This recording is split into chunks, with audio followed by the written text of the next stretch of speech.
This is Cast of Wonders, the young adult fiction podcast featuring stories of the fantastic. Welcome. I'm Catherine Inskip, Assistant Editor for Cast of Wonders. Episode 350 for February the 24th, 2019.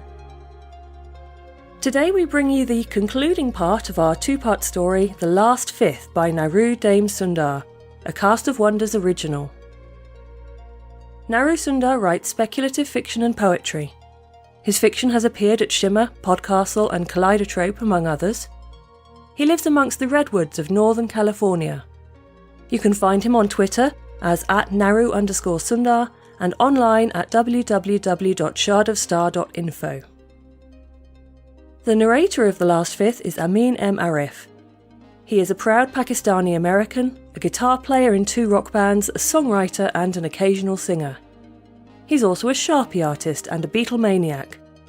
Amin is passionate about seeing the world. And now we've a tale to tell.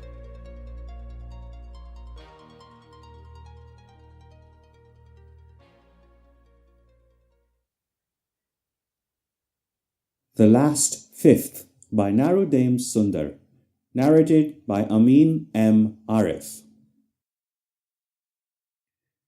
Anur cradled his face in his hands, his split lip still oozing blood. It hurt, a kind of searing pain, far greater than the dull ache of bruises he had suffered at the hands of the bullies at school. He tried to run when the men had exited the van, tried to get away, but he had tripped and fallen amidst the smoke and the wreckage. Bala, the man with the scraggly beard, hit him and dragged him by one arm back into the van. The men had retrieved something from the wreckage. Anur had only caught a glimpse of it, a charred sphere the size of a soccer ball, bits of wire dangling from it. Tears welled in Anur's eyes. He wanted to be at home, sitting on the blue couch, wrapped in a blanket, while Mummy fed him halwa and sweet tea with jasmine. But his tears and wants didn't help him. They didn't bring him any closer to freedom. Child. Anur looked up, startled. The voice had spoken in his head. None of the men had spoken. It was a different voice, like a woman's, but distorted and echoing. You must whisper very, very quietly, child. Can you do that? Anur clasped his hands over his bleeding lips and mumbled. Who are you? I am a drone mind of command, and these men cannot have what I carry within me. Drone mind? I don't understand. Who are you? Anur Chapaveli, miss.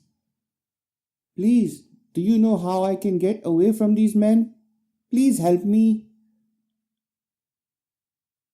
How did you come to be with these men? Do you know them? No, they kidnapped me. All because I tried to take their little silver ball. Then they killed the rickshaw man and put me here. I too am being kidnapped, Anur. But I'm stuck in my shell. Most of me is lost. But a few tricks remain. Perhaps you and I could help each other. The word shell stuck in Anur's mind. It was the charred sphere that was talking to him, somehow speaking words into his head. Miss, how are you talking to me? The implant box inside of you. It's close enough for me to affect via my short-range transmitter. I can't reach much beyond that, though. Anur didn't understand her words at first, but then he remembered the time a doctor had come to see him at home. The man had injected something into his neck. It had hurt at first, but he had forgotten all about it afterwards. Can you use it to call my father? He's in security. He can help us. No, Anur. I can talk to you, and that's about it. Unless you can bring me to a secure terminal, we are both lost. I don't know how to do that, miss. I'm not anyone special. I'm just a little boy. I should never have gotten mixed up with these men. I'm not that much older, Anur, and we are both little. But we can also be brave. You were brave to take something from them, and you can be braver still to defeat them. Can you do that, Anur? Anur didn't know bravery. When the bullies came running after him, stones at the ready, Anur always ran and hid, waiting for them to get bored or go away before coming out. Yet, in all of the films he loved to watch, every hero began somewhere small, and so Anur decided that he too could become brave. Miss, tell me what I must do.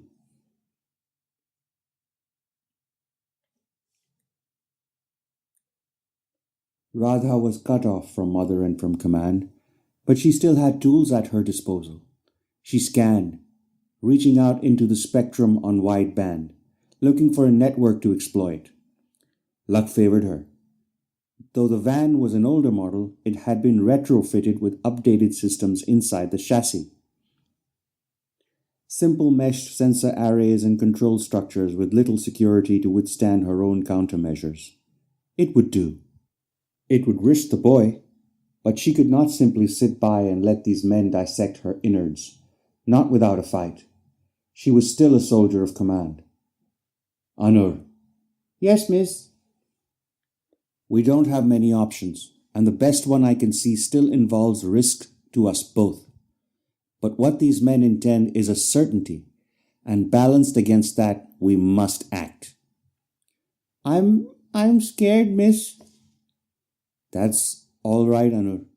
Being scared doesn't mean you can't be brave too. I'm going to blow part of the engine. Aside from stopping this vehicle, it will also trigger emergency fail-safes in the rear doors. You must be prepared to jump out when this happens. When you're safe, you need to find me. The crash would incapacitate these men. It is very important that you find me, Anur. If you run, and these men do recover me, then many more people could get hurt. It seemed impossible and fantastic to Anur, not something that a glasses-wearing little schoolboy like him was capable of. I don't know, miss. You must trust yourself, Anur. Trust that you can be stronger than you think you are, braver than you think you are. Will you promise me that you will be brave? Anur very much wanted to be brave, just once. I will do it, miss. I will try. Radha considered the anemic remainder of her energy cells. She would have to be very efficient. Even talking to the boy would slowly deplete those cells to nothing. Pulling her countermeasure suites, she launched them at the vehicle's control array. They crumpled without a fight, giving her limited control of various diagnostic systems. With a little work, she manufactured an overload of the engine oil reservoir sensor. A chain reaction spread through the system, fused silica smoking and sparking its way through the main fuel chambers. The front reservoir combusted entirely, generating enough downward force to lift the van up onto its side. Momentum pulled Radha out of the hands of the man holding her, sending her tumbling. Her countermeasures prevented the general door release mechanism, allowing only the rear doors to open briefly for Anur's exit. Radha registered this just as the network dissolved into a burst of static. Radha heard shouts and screams just before the heat overwhelmed her sensors.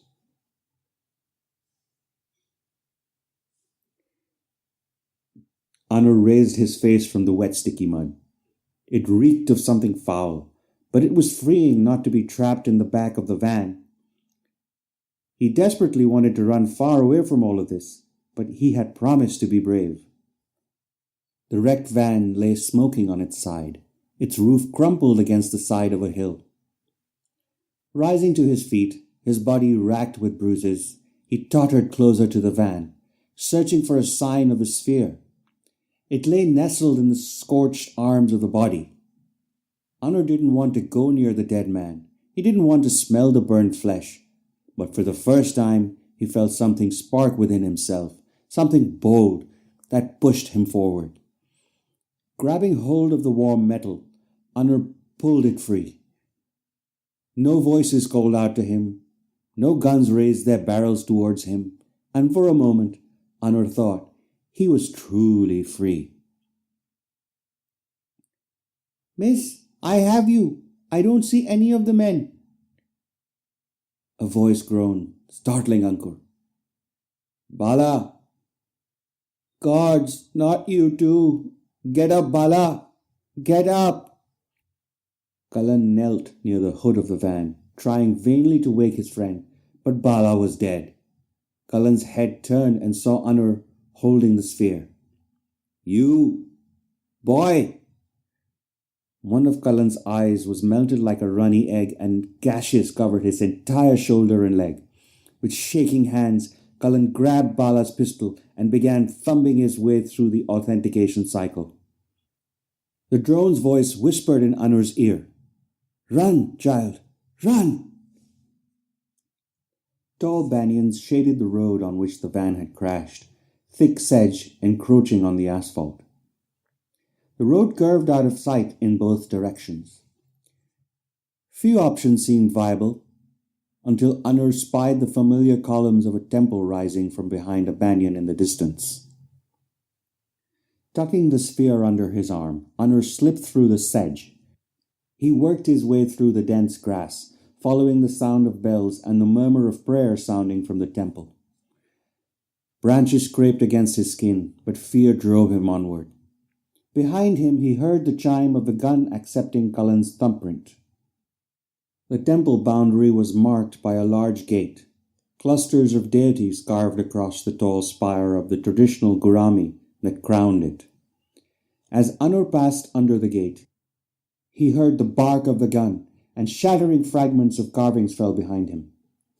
A scattering of worshippers, prostrate against the earth, looked up at the sound of falling stone and the strange sight of Anur carrying the core. One of them stood up quizzically, and the gun barked again from behind Anur. A body fell, and panic ensued, worshippers stampeding into the surrounding vegetation. Only the priest, draped in orange, remained to look down at the dead man, before another bullet toppled him as well. Anur, his heart hammering like a drum, didn't need to look behind to know that Cullen was close. He picked the first hall on his right, running under a series of ornately carved arches etched with Sanskrit. Beyond the last arch, a large courtyard lay open to the dusty sky. Dozens of statues of Ganesh dotted the courtyard in ordered rows. In another time, Anur would have enjoyed walking amongst them, seeing the variations, the poses, the symbols and manifestations carved in stone.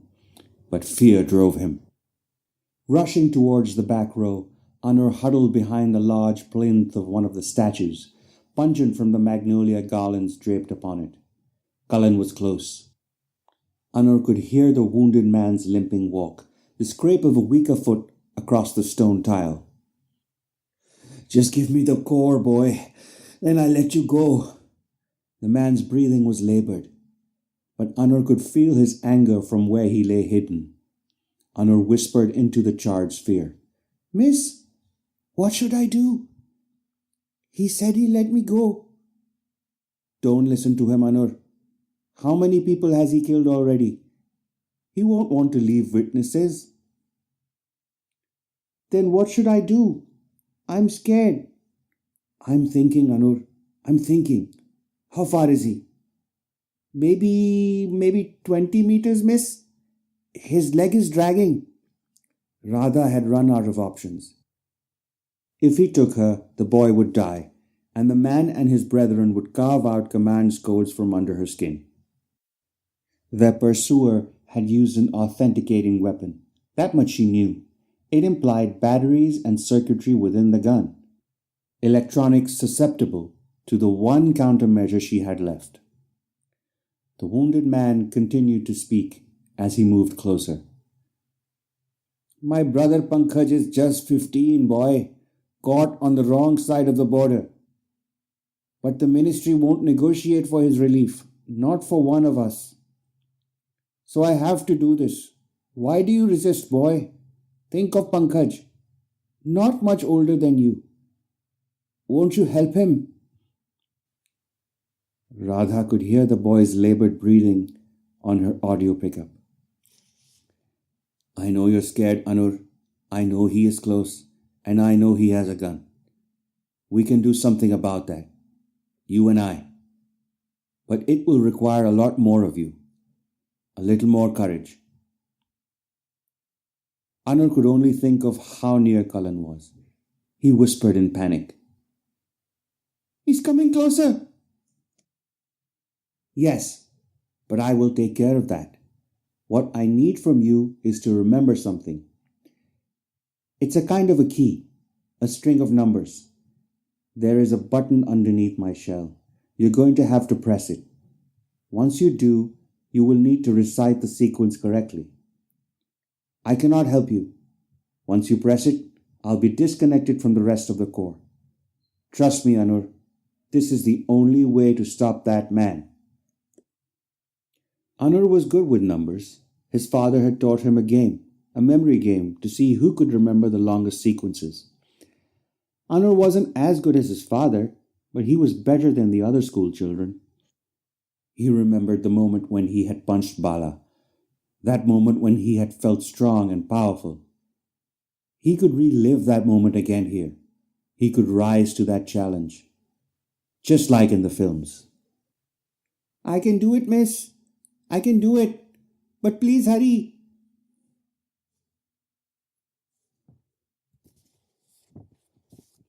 Anur listened to the sequence of numbers, visualizing just as his father had taught him. A number alone was an abstract thing, and so to make it easier, he tied it to things he loved, things like food. 0 was a syrup-lathered gulab jamun pastry.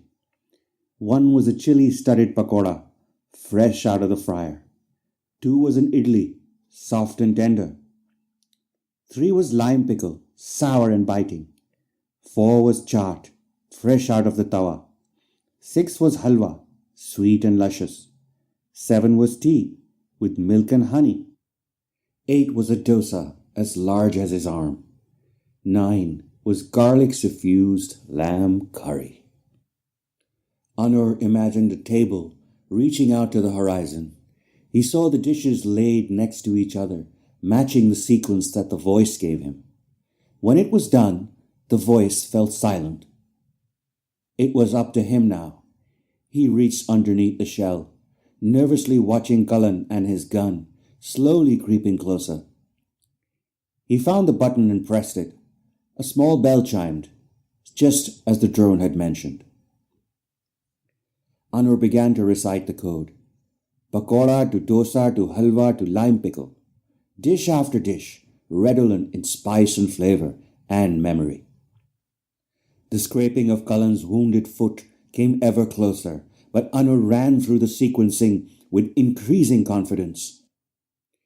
He reached the end of the table, seeing that last dish, the halwa, as sweet and subtle as the best his mother had ever made. Anur had done it. A low-frequency vibration emitted from the inside of the shell, growing in intensity. Radha hung in the silence and stillness of the diagnostic frame of her core. She was disconnected from the external sensors and all of the other systems that surrounded her essence. She had put her faith in the boy, an act of lunacy perhaps, to someone like Imran. Mother had taught her something different, though. She would have understood Radha's gamble. Radha filled the empty, interminable moments with memory. Mother talking about fish curry and smoky black cardamom. Her first flight, thrusters down and nose up into the sky, a pristine wash of blue. That first darkness, the bloom of awareness as Mother voiced her name for the first time. Radha felt Anur's success first as a hum, a low-frequency rumble rising in pitch. The boy had done it. He had unlocked the immolation protocol. She prayed it had been in time. The rumble rose, energies unfurling within her, a beating heart of electromagnetic discharge, spinning through the loop amplifier until it exploded in a violent eruption, searing her mind and all of the surrounding electronics in an outward wave of disruption.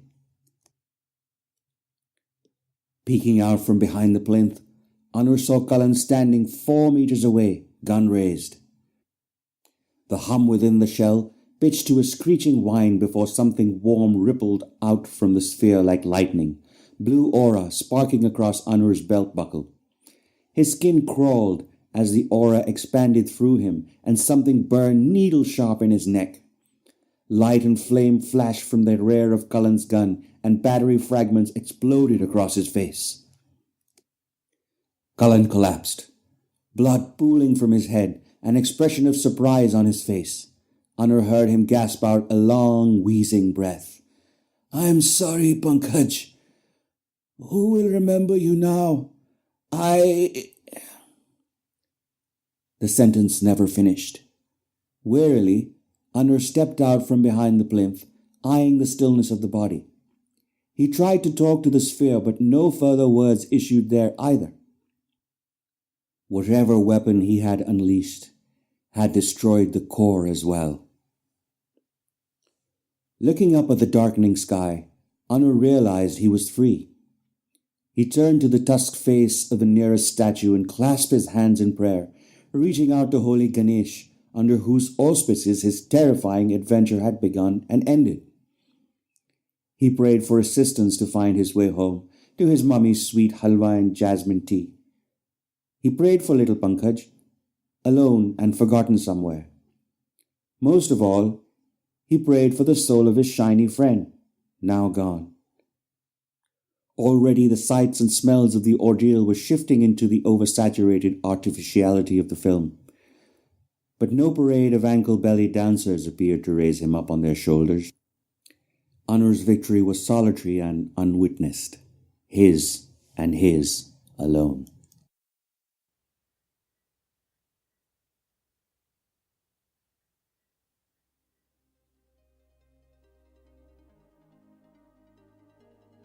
A hard path for Anur and for everyone in this story. Radha sacrifices her chance at a machine's afterlife to protect her new friend and the secrets of command. Cullen pays the ultimate price for his desperate acts. With neither redemption nor reward on offer, Anur has seen terrible things, and his innocence is gone. But perhaps that last one is for the best. Would Radha's afterlife have ever materialised? How will Command's drones respond to the next acts of unrest and disobedience? Whatever does come next in this world, I don't think Anur's first victory will be his last. Join us again next week for the start of our Artemis Rising special event, which will continue throughout March. We love bringing you the best audio fiction week after week, but we can't do it without your support. Your donations pay our authors, our narrators, our servers and our staff. Please consider supporting us with a monthly donation through either PayPal or Patreon. You can also review us on iTunes, request us on Spotify and consider the stories we publish for award consideration. There are lots of ways you can help. Join the discussion on the EA Forum, forum.escapeartists.net, or visit on Twitter at Cast of Wonders. Come say hello. Cast of Wonders is a production of Escape Artists Incorporated and is brought to you by our editor and host Marguerite Kenner, assistant editors Alexis Goebel and Catherine Inskip, associate editors Tonya Bespalko, Amy Brennan, Alicia Caparasso, Trace Fontil, William Hateminer, Andrew K. Ho, Sean Proctor, Ray O, Susie Rodriguez, Carissa Sluss, Emma Smales and Chris Tang. Our audio producer is Jeremy Carter and our community manager is Danny Daly. Our episodes are released under the Creative Commons Attribution Non-Commercial No Derivatives 4.0 International License. That means you can download or listen to the episode on any device you like, but you can't change it or sell it. Our theme music, Appeal to Heavens, is by Alexei Nov and available from Promo DJ or his Facebook page. Thank you for listening.